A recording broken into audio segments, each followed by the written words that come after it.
Мої вітання, друзі! Мене звуть Віолета Цап і ви на YouTube-каналі 21 Ужгород. Якщо ще не підписалися, то зробіть це, будь ласка, бо для нас це дуже важливо. Також я нагадаю, що 21 Ужгород є у Фейсбуці, Інстаграмі, Телеграмі та навіть Тіктоці. Тож ви можете обрати будь-який зручний для вас інтернет-ресурс. Сьогодні поряд зі мною у студії лікар-невролог, дитячий педіатр Ірина Платонова. У неї просто армія шанувальників в Інстаграмі, і саме там я її знайшла. Та й вирішила, що наша з нею розмова може бути цікавою і для вас. Вітаю вас, пані Ірино. Вітаю, Віолета. Дуже рада познайомитися. Дякую. І знаєте, мені якось дивно і навіть соромно, що я, маючи Інстаграм і 5-річну доньку, дізналася про вас тільки на минулому тижні. І тому що мені розказала про вас моя найкраща подруга. Я пам'ятаю, надіслала смс-повідомлення із покликанням на ваш профіль в Інстаграмі і каже: зверни увагу, яка чудова лікарка. Я, значить, переходжу на вашу сторінку і бачу там просто величезну кількість підписників, а це, друзі, 105 тисяч на хвилиночку, майже як населення нашого міста. Ви вже декілька років ведете свій блог, отаку просвітницьку роботу серед батьків. Скажіть, чи дає це якийсь ефект? Чи помічаєте ви, що кількість батьків, які, до прикладу, вірять у доказову медицину, а не у те, що потрібно ставити гірчичники чи дихати над звареною картоплею, різко збільшилась? Це правда. Я блог веду 5 років. Моєму сину також 5 років. І от, власне, я почала вести блог з Матвієм немовлям на руках. І насправді протягом 5 років теми, які я обговорюю в блозі, вони не міняються, по суті. Я завжди говорю про одне і те саме. І я бачу таку тенденцію, що дійсно люди починають сприймати зовсім інакше різні теми, ніж ті, що я торкалася 5 років назад. От з останніх це про відвідування садочка, коли це я, дитини з нежитом. Коли я про це говорила 5 років назад, там взагалі був зашквар. Зараз, уже якщо зайти під постом, почитати коментарі, то видно, що люди інакше відносяться до свого здоров'я і інакше розуміють самі захворювання. Тому, напевно, це простіше. Як вам вдається поєднувати роботу блогера, тому що можна сказати, що дійсно з такою великою аудиторією, як для нашого міста, ви популярний блогер, і свою роботу за призначенням, адже ви приймаєте діток, так? Оглядаєте? Я би радше себе назвала інфлюенсером, напевно, а не Це блогером. таке тепер модне слово. Так, тому що я поєдную, дивіться, мені допомагають, тобто я завжди говорю, я не роблю все сама. В мене є СММ, яка зі мною, в мене є мій чоловік, який знімає зі мною відео. Тобто він є моїм відеооператором. І в мене ще є помічниця, яка може там, допомагати в інших питаннях по блогу. Я не сама, тому що от вести блог – це є повноцінна робота, це дуже складно. А плюс у мене ще є моя офіційна робота – бути лікарем. Тому мені допомагають, але це вже 5 років, це вже напрацьована схема, ми вже знаємо, що як робити. Тому, в принципі, мені подобається, встигаю поки все. А робота інфлюенсера, як ви зазначили, вона також щоденна і без вихідних. І, як на мене, бувають, напевно, моменти, коли вам набридає це робити. Що в таких випадках вас мотивує? Якщо я не хочу щось публікувати, я не публікую. Тобто я не йду через себе. От я собі роблю, колись я думала собі, як це можливо, але насправді можливо, тому що це дуже виснажливо. Багато різних ролей поєднувати. І, наприклад, я хочу собі зробити вихідний на тиждень. Було один раз на тиждень. Затяжний такий період. Було, але потім мені стільки людей писало, де ви є, що я думаю, чи з вами все гаразд, повертайтеся? Тому, наприклад, там 3-4 дні я можу нічого не публікувати, відпочивати собі, набиратися сил, проводити час з сім'єю. У шапці вашого профілю в Інстаграмі написано «Руйную стереотипи». Так. Які зараз стереотипи залишаються найпопулярнішими серед батьків щодо здоров'я їхніх чад? Багато батьків вірять у дію чудо-пігулок, насправді, коли ми знаємо, що допомогти дитині можна іншим чином.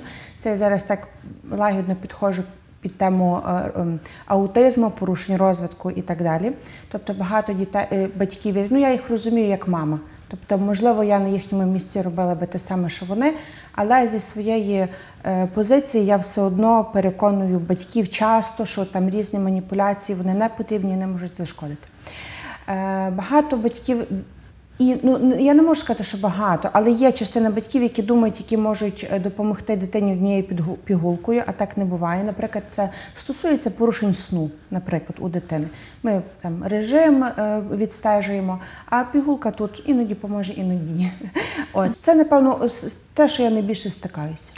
В Україні найпопулярнішим педіатром залишається лікар Комаровський. Я думаю, що кожна мама бодай раз у житті шукала в інтернеті його відповіді на свої запитання.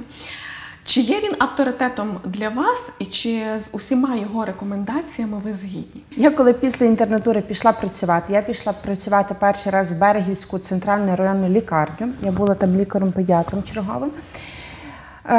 Теорія і практика – то іноді різні речі. І насправді я тоді була як лікар, в мене була каша в голові. І я тоді сама відкривала відео доктора Комаровського і дивилася, як він говорить, і насправді він мені в той час допоміг. Я зараз за ним, чесно скажу, не стежу, але от був період життя, дійсно його відео мені допомогли. Тому я думаю, в принципі, і батькам, і іншим він так само допомагає. Я не можу сказати, чи я притримуюся, чи не погоджуюся, чи погоджуюся, тому що насправді я зараз не стежу за його сторінкою, щось вона мені навіть не попадається в інтернеті. Ви не тільки педіатр, ви в першу чергу невролог. Так. Це ваш основний напрямок, як я розумію. І, власне, я хотіла б частину сьогоднішньої розмови саме акцентувати на цій темі. Так. Дитяча неврологія. Про що це? Це дуже складна наука, насправді дуже. Я вам, напевно, в 70% випадків це про комплаєнс, тобто взаємовідносини лікаря і батьків.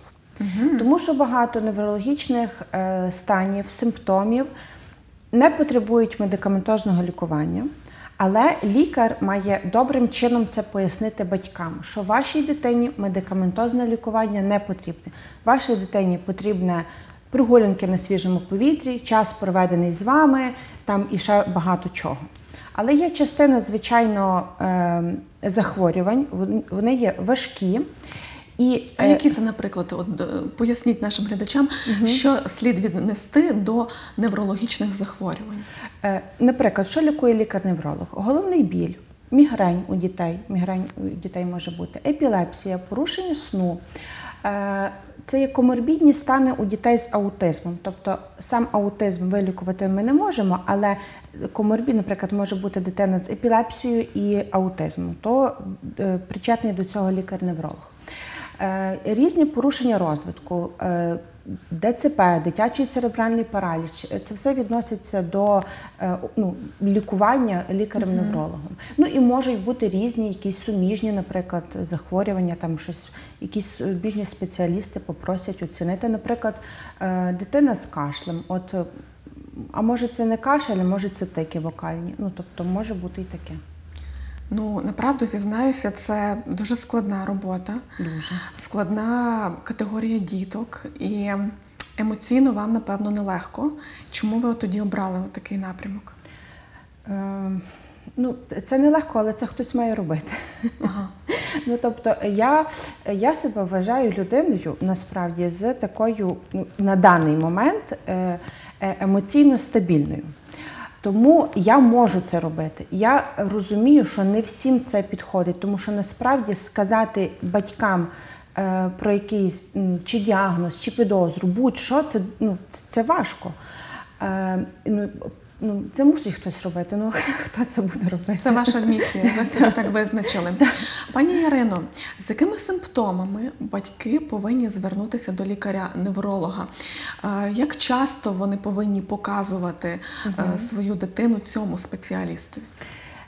Насправді таких критеріїв і вимог зараз немає, тому що зараз є первинна ланка, сімейні лікарі, які, власне, і мають направляти дитину до дитячого невролога. Тобто там щомісяця до року лікаря-педіатра повинна дитина відвідувати, а далі вже сімейний лікар має сказати, чи потрібно йти до невролога.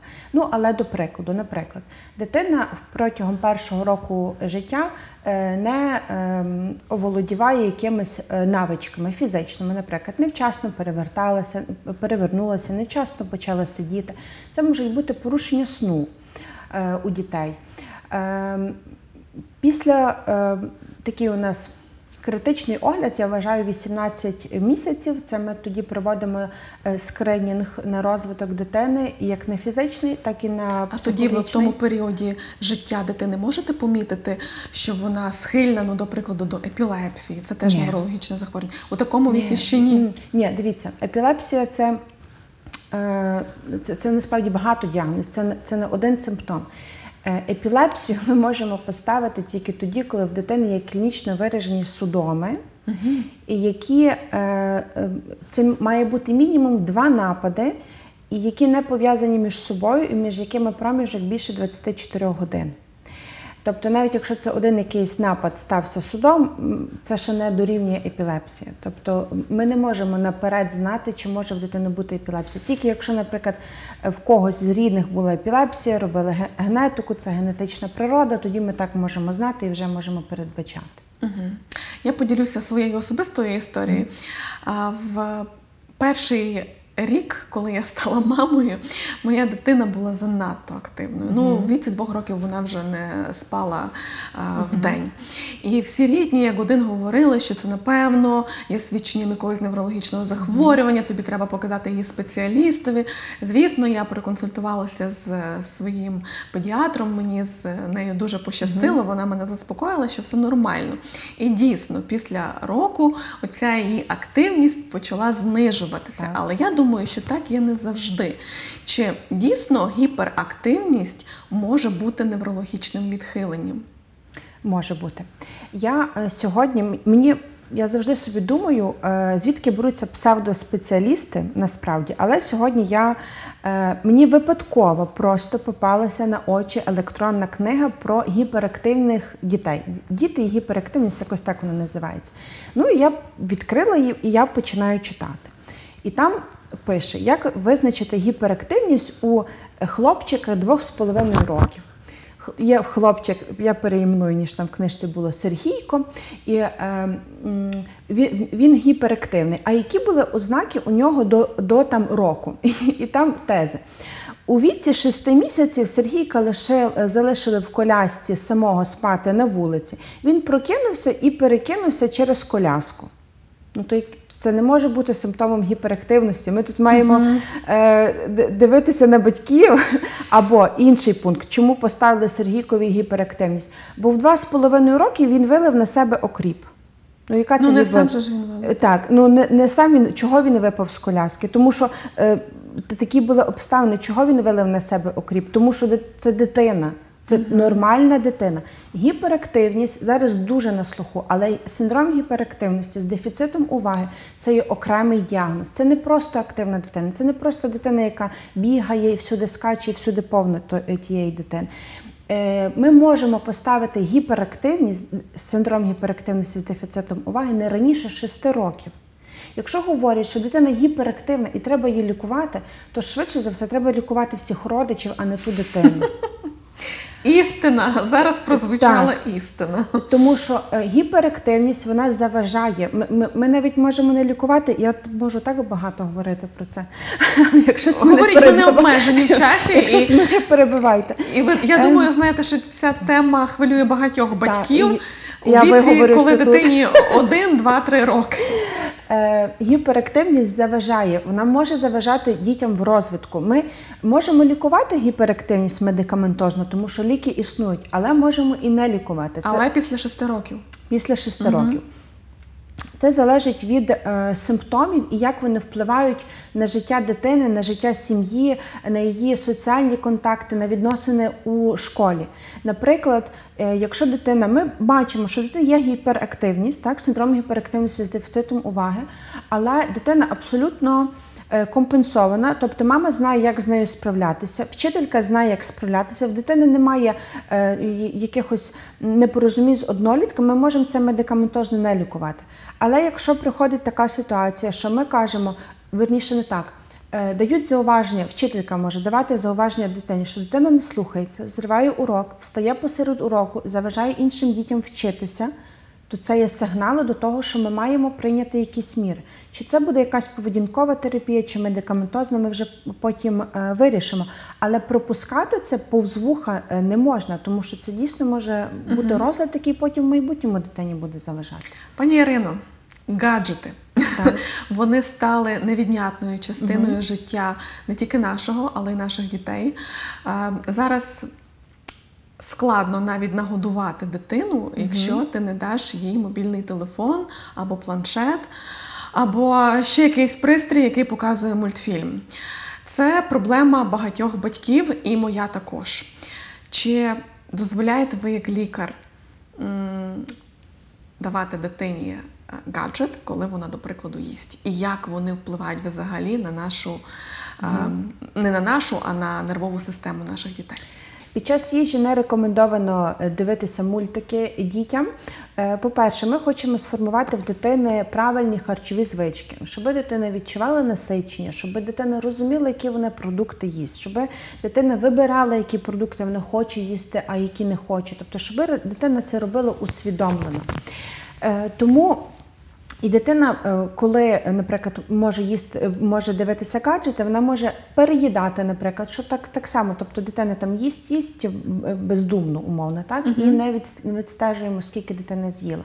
Або, наприклад, там бути дуже вибірковою, це також не бажано. Тому під час їжі я не рекомендую гаджети, але взагалі гаджети можна. Напевно, кульмінаційне питання на сьогодні. Є якась загальноприйнята норма, скільки хвилин може дитина проводити, дивлячись у гаджети? Ні, такого визначення немає. Тобто ми не можемо сказати там 45 хвилин і все. На день, так? Так не буває. По-перше, дорогі батьки, світу без гаджетів не буде. Тобто ми дітей не маємо обмежувати, ми їх маємо навчити правильно ними користуватися. Я також користуюся гаджетами, я так заробляю, спілкуюся зі світом, і я так і вільна. Це вимога сьогодення. Так, тобто треба це розуміти. Сказати дитині 15-річній, ти не сидиш в телефоні, забрати в телефон, це мати сварки постійні вдома. Це вже, напевно, буде вважатися як моральне насилля мами над дитиною. Булінг. Тому можна гаджети. Але я завжди навожу банальні приклади. Вони прості і вони працюють. Годину подивилися гаджети, посиділи. Це значить, годину ви маєте побігати, провести час на свіжому повітрі, прочитати книжку, відпочити, тобто переключити свою увагу. Тобто ми маємо балансувати. Проблема мовчання серед дітей віком 2, 3, 4 років. Я, коли вчора готувалася до нашого з вами ефіру, прочитала, що її також можна віднести до неврологічних захворювань. От є у мене знайомі діти, котрих мовчали до 5 років. А потім, як то кажуть, як прорвало і почали надолужувати процес мовчання безкінечним говорінням. Чому деякі діти мовчать, до прикладу, до 5 років? І чи варто їм якось допомагати, стимулювати їх говорити? Діти мають говорити. Тобто неправда, що діти мають мовчати і ми маємо чекати, поки дитина заговорить. У віці 2 років дитина має в середньому говорити 50 слів, включаючи звуконаслідування. Тобто це є приблизні рамки, але дуже важливий прогрес. Тобто, нехай буде, дитина в 24 місяці не говорить 50 слів, але ми бачимо, що вона говорить більше, ніж говорила 2 місяці назад. Тому може бути не 50, але головне прогрес. В 3 роки дитина має вимовляти речення з 3 слів. Мама, хочу їсти. Де тато? Коли йдемо гуляти? Речення з 3 слів має бути. І мова в 3 роки має бути зрозуміла для рідних, а в 4 роки мовлення має бути зрозуміле для оточуючих. Тут є чіткі норми вже. Так, є червоні прапорці, і ми ним слідуємо. Не можуть діти мовчати до 5 років. Це такий міф, з яким я борюся от уже 5 років. Трошки поборола насправді, бо я вже бачу, як до мене приходять пацієнти із там скаргами, що дитина 1,5 роки не говорить. Молодці, прийшли. А чому? Чому? Ну, бувають різні причини. Той самий здух може бути причиною, тому що мозок не може сконцентруватися і там вивчити той матеріал. Аутизм, можуть бути генетичні порушення, можуть бути якісь супутні, наприклад, лор-патології. У мене були діти, які, от ви кажете, мовчали до 5 років. Мовчали, але прийшли до мене пацієнти, хлопчик дійсно не говорить, 5-річний. Я оглядаю дитину, я розумію, що дитина мене не чує, дитина з таким відкритим ротиком. Я скеровую до лора. Через 3 дні після того, як вони попали до отоларинголога, дитина була прооперована. Через тиждень дитина почала говорити. То нащо було чекати 5 років, якщо ми це могли зробити раніше? От дитина починає говорити в 5 років, поки вона виговориться. Я зараз своїм сином ходжу вже рік до логопеда, вже вивчив букву Р вимовляти, але ще її не вставляє в слова. І от уявіть, дитина в 5 років тільки почала говорити, то вона тільки у 8 може там добре так виговоритися і всі звуки вимовляти. Ви як спеціаліст можете допомогти дитині, котра не говорить у 2-3 роки, так? Я можу оцінити стан дитини, тобто я скажу, чи треба нам далі обстеження, чи дійсно ми можемо чекати. Тому що якщо я побачу, що дитині потрібні додаткові методи обстеження, щоб ми зрозуміли, чому вона не говорить, то ми їх зробимо. А якщо дійсно може бути така ситуація, що я можу сказати, чекайте, заговорить, може бути. Тому тут дуже індивідуально. Добре, з неврологією ми закінчили. Тема, направду, дуже обширна і обговорити все за один ефір нереально. Але так як ми заходимо в осінньо-зимовий період, то зупинимося на цих питаннях. Восени дійсно багато діток хворіють на вірусні захворювання, розпочинаються нежить, кашель, лихоманка. І для батьків питання, як уберегти, як вилікувати. І тут мені цікава ваша думка щодо вакцинації. Мені колись доводилося чути, що ті діти, котрі мають обов'язкові і рекомендаційні щеплення, стійкіші до вірусних захворювань у порівнянні з тими дітьми, котрі цих щеплень не мають. Що можете сказати на це? Ну, дивіться, ми вакцинуємося від конкретних захворювань, так? Тобто є вакцина від пневмококової інфекції. Так, вона вбереже від пневмококової інфекції, а якщо не вбереже, то принаймні захворювання не буде важке, тобто не буде важко переносити дитина. Я за вакцинацію, от на наступний тиждень йдемо всією сім'єю вакцинуватися від грипу, кожного року ми вакцинуємося. І плюс за додаткові вакцини, тобто я за вакцинацію. Якщо ми можемо профілактувати важкий перебіг або можемо профілактувати взагалі появу вакцинно-контрольованих захворювань, то я думаю, тим треба користуватися. Я за вакцинацію, я вакцинована. І за вакцинацію від грипу щороку? Щороку, обов'язково. Наступне своє питання я розпочну із цитати своєї гості. Діти, які відвідують дитячий колектив, мається на увазі садочок, можуть у період адаптації хворіти до 20 разів на рік. Це ваші слова в одному із нещодавніх відео, яке ви опублікували на своїй сторінці в Інстаграмі. Там же ж ви зазначили, що діти можуть відвідувати садочок із кашлем і нежиттю. Думаю, вам подякували вихователі за такі слова. Але як так? Поясніть, будь ласка. Це дуже просто. Діти будуть хворіти. З тим треба змиритися. Дитина буде хворіти. Цього не уникнути. Цього не уникнути. Є діти, є частина дітей, які будуть хворіти менше. Я про це також говорила. Є діти, які будуть менше хворіти. Є діти, які будуть хворіти по 2 рази на місяць. Все, це треба прийняти як факт. Щоб не було ускладнень, власне, тому і треба вакцинувати дитину від пневмококової, менінгококової інфекції, від грипу щорічно. Але так формується імунна система. Організм дитини має зіштовхнутися з вірусами.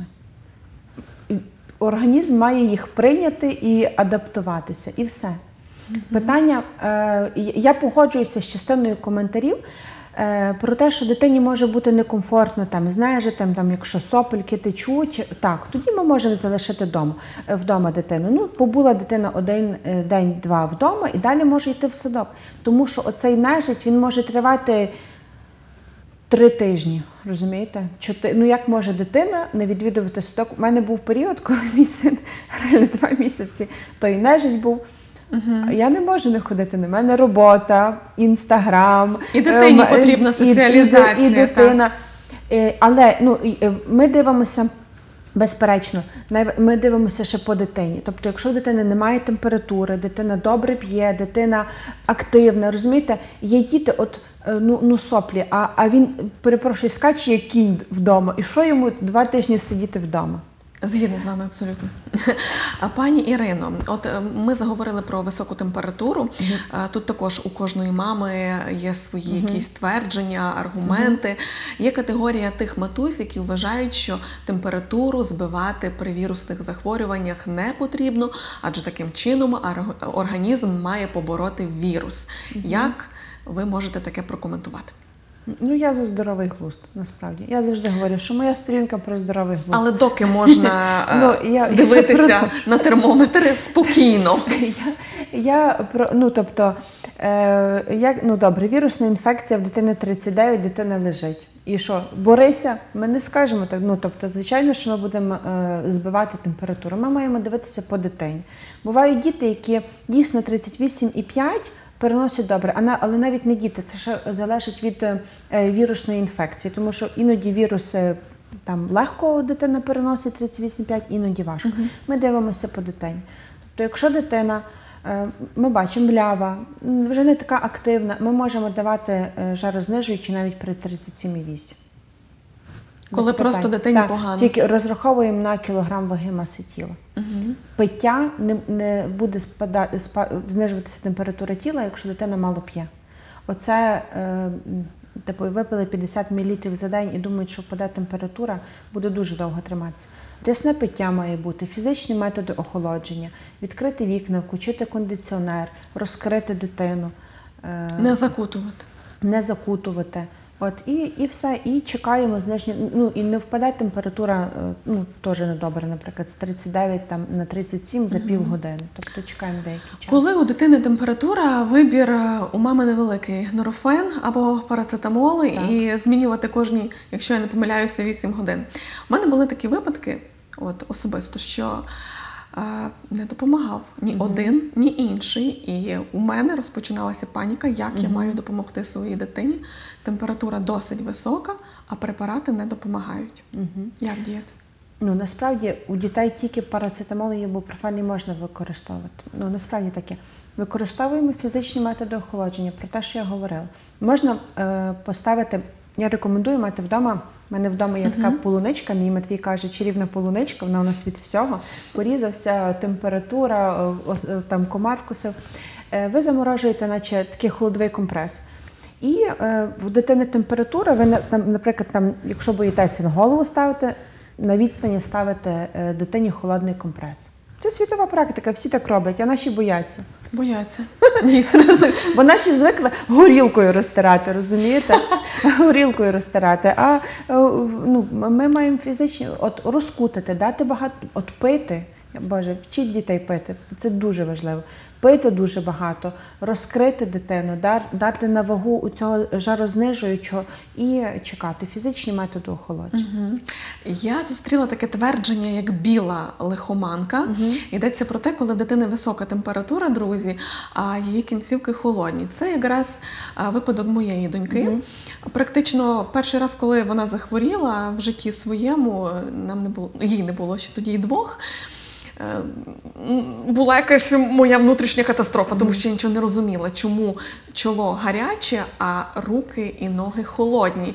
Мені почали рекомендувати знайомі, що потрібно лікувати ношпою. Власне, Досі це питання залишається для мене актуальним, але я думаю, нас дивляться багато батьків, яким також буде цікаво почути вашу рекомендацію. Як такої білої гарячки вже немає, тобто це вже в минулому, ми лишили десь там 15 років назад.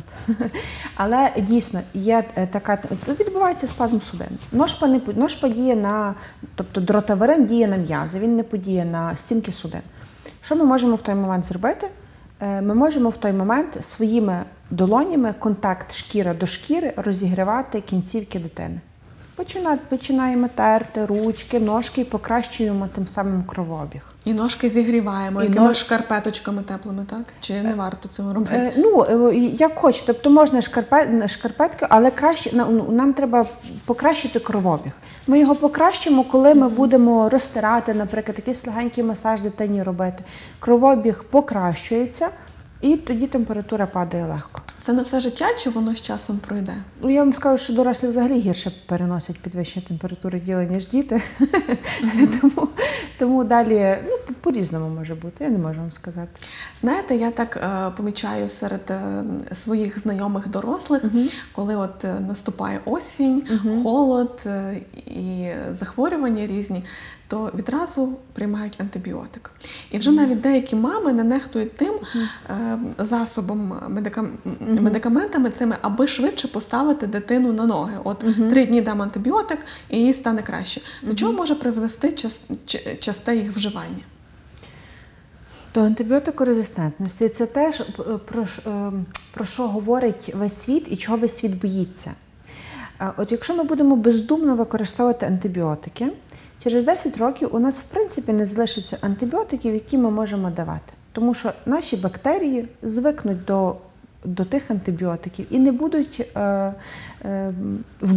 діяти, верніше, антибіотики не будуть діяти на ті бактерії.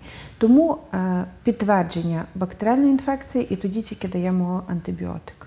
Антибіотики не лікують вірусні захворювання, Ні, так? не лікують. Тільки бактеріальні? Тільки бактерійні. Угу. Наближуємося вже до завершення нашої розмови. Тут я хотіла більше поговорити про профілактику, про те, як уберегти дитину. Радять лікарі вітаміни. От навіть я пам'ятаю, що в віці 2-3 років я зазвичай купувала якісь вітаміни для того, аби зміцнити імунітет дитини. Чи діє це? Імунітет вітамінами не можна зміцнити, але ми маємо стежити за дефіцитними станами у дітей.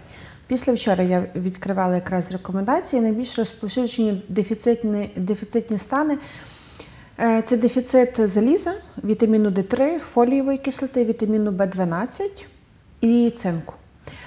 То ми за тим маємо стежити. Діти мають добре їсти. І тому тут питання дійсно, що діти погано їдять. У них є вікові такі вибірковості в їжі. От з 3 до 7 це фу, бе, не хочу тільки чіпси, макарони, піцу, картоплю фрі і нагетси.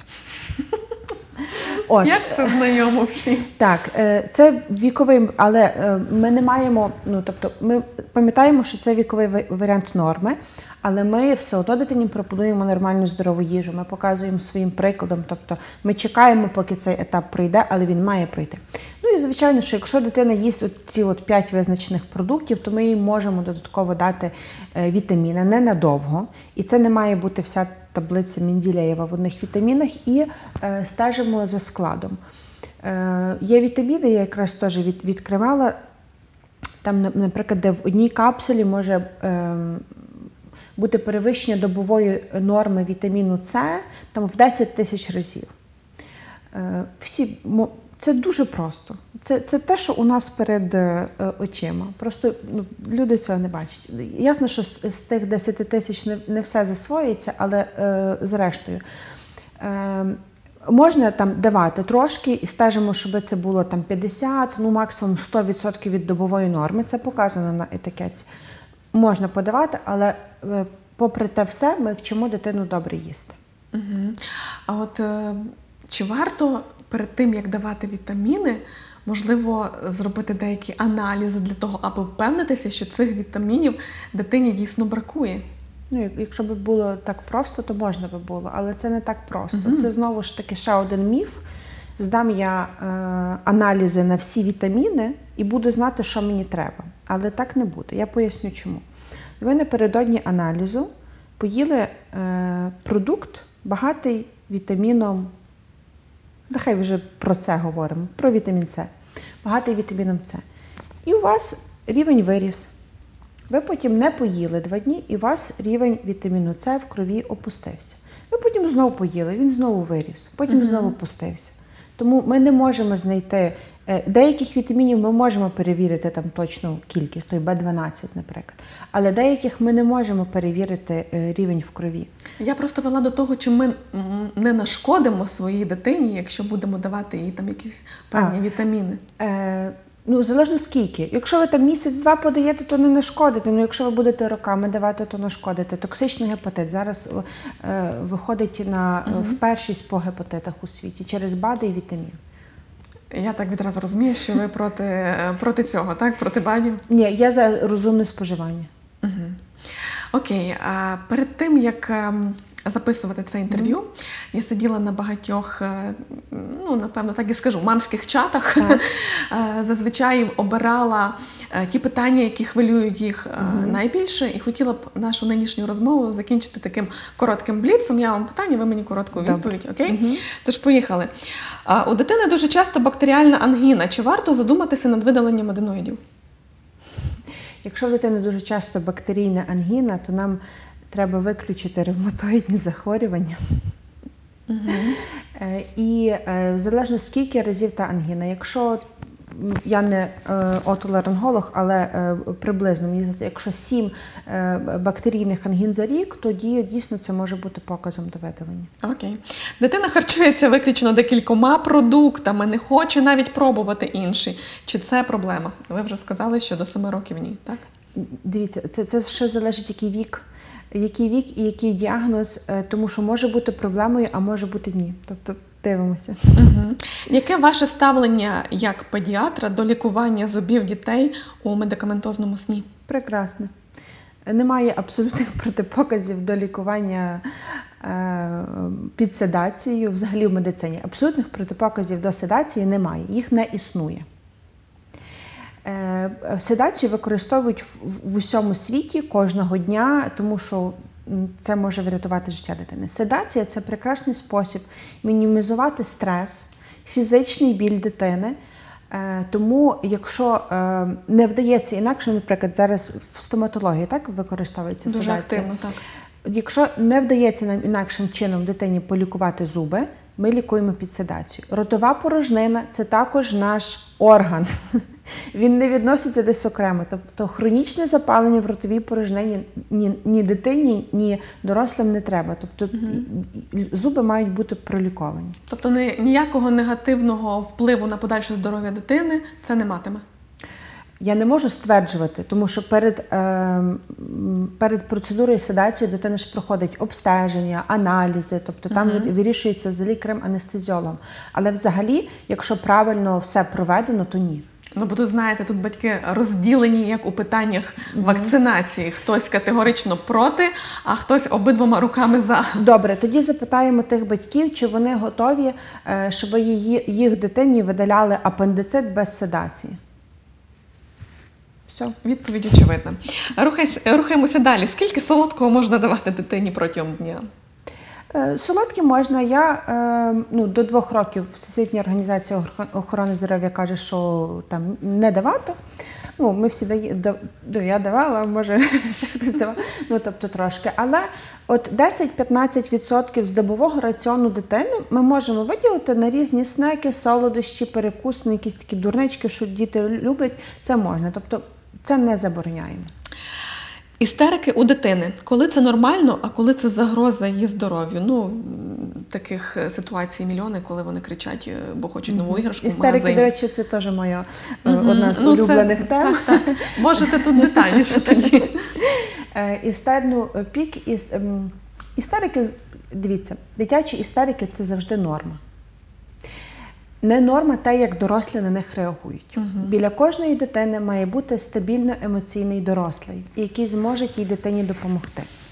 Пік істерик приходиться приблизно від 2 до 4 років, ну до 4,5 нехай буде. Далі можуть бути істерики, але вони вже не такі бурхливі, як якраз оці 2-4 роки. От ви знаєте, що коли ви їдете на світлофорі, що ви можете переїхати тільки на зелений, так? А дитина цього не знає. І коли включається червоний, вона починає кричати, бо вона хотіла, щоб був зелений. Це реальна причина крику і плачу для неї 2-річної. І як ми можемо дитині, на 2-річну дитину кричати і говорити, що, ну там, що ти кричиш? Дитина не знає цього. Ви порізали банан повздовж, а мали порізати пополам. Це направду так смішно. Це реальна причина плачу. І тому тут важливо, щоб біля дитини був дорослий, який скаже: донечко, ти хотіла так, щоб я порізав? Добре, я на наступний раз поріжу так. Дитина буде плакати 20 хвилин, це нормально. Дитина валяється на підлозі, це нормально, але якщо нам ця поведінка не подобається, то ми її не заохочуємо. Тобто ми не заохочуємо ту поведінку, яка для нас є неприйнятною. Угу. Добре. Що найбільше шкодить здоров'ю дітей? Ви думали над цим? Можливо, це буде тема для вашого наступного відео у блозі, можливо, так? Я дійсно про це не задумовувалася ніколи. І останнє, чи правда, що лікарі-педіатри кращі у приватних клініках, аніж у державних? Ну, я лікар-невролог в державній клініці. От вам, друзі, і відповіді на найпоширеніші запитання. Тобто це не від форми власності залежить, а від людини, від лікаря. Пані Ірино, спасибі вам величезне. Дуже Було дякую неймовірно за цікаво. Ви виправдали всі мої очікування щодо цієї розмови, і я переконана, що кожна мама точно знайде якусь частинку в цьому ефірі, яка їй буде цікавою, корисною і потрібною. Спасибі, що ви до нас завітали. Дуже дякую за Я бажаю запрошення. вам успіхів у вашій роботі і буду рада новим зустрічам у цій студії. Дякую дуже. Друзі, на сьогодні це все. Спасибі, що ви були разом із нами. Бережіть себе. Побачимося рівно за тиждень. Нехай вам щастить.